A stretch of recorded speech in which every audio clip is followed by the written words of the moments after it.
এই পরিবারের জন্য তোমাকে আমরা অভিভাবক তুমি নিজেই এর পরিবারের অভিভাবক।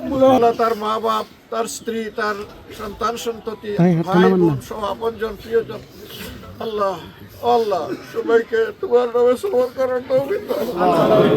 এই নির্মম আঘাতটা যারা করলো তারা একটাবার চিন্তা করলো না আমরাও মানুষ, এরাও মানুষ। তারও বাবা আছেন, মা আছেন, তারও স্ত্রী আছে, পুত্র কন্যা আছে, আমাদের ঘরেও এইরকম আছে। আমি যার উপরে এই আক্রমণটা করছি সে যদি দুনিয়া থেকে চলে যায় তাহলে এই পরিবারটা কি হবে?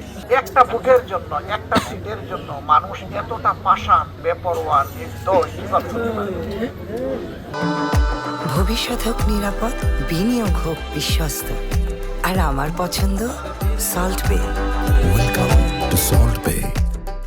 আগামীতে তারা যদি কোনো কায়দায় এই জাতির নেতৃত্বে চলে আসে তাহলে এই জাতিকে তারা শান্তি দিবে না। আবার খুনের রাজনীতি, আবার ছুপ ছুপ রক্ত আর খাড়ি খাড়ি লাশ সারা বাংলাদেশ পাবে। আপনারা কি এটা চান?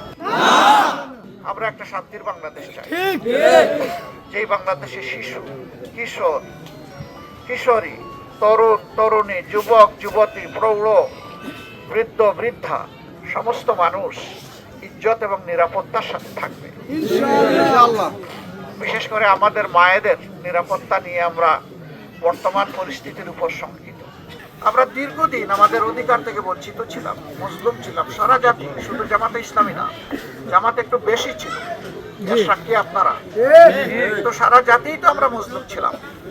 সেই জুলুমের হাত থেকে এখন আমরা একটু আলোর পথ দেখছি। সেই সময়টা যদি এই ধরনের অবস্থা শুরু হয়ে যায় তাহলে আগামীর ভবিষ্যৎটা কি? যারা নিজেদের মধ্যে মারামারি করে নিজের মানুষ খুন করেন, আবার আমাদের লোক খুন করা শুরু করেছেন, তারা জাতিকে কি বার্তা দিচ্ছেন?